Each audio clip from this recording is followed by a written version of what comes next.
ঘড়িতে তখন 7:30টার কাছাকাছি। জানি না আবার কবে স্নান করতে পারবো, তাই নার্সিংহোমে যাওয়ার আগে ভালোভাবে স্নানটা সেরে নিয়েছি। কিছুক্ষণ বাদেই লাড্ডু সোনা এসেছিল ঘরে, আর দেখো কি পরিমাণে দুষ্টুমি করছে।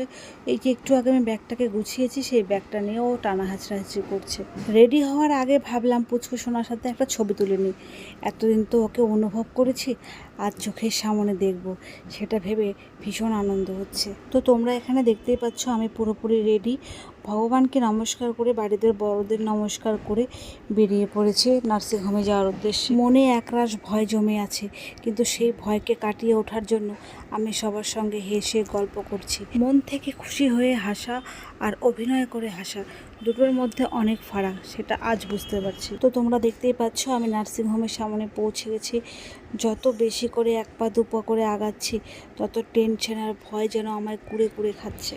চলার পথে জীবনসঙ্গী যদি তোমার নিজের মনের মতো হয়, তাহলে দেখবে স্ট্রাগেলটা স্ট্রাগেল মনে হয় না। পুরোটা ভগবানের ওপর আস্থা রেখে, প্রিয় মানুষের হাতে হাত রেখে ভিতরের দিকে যাচ্ছি।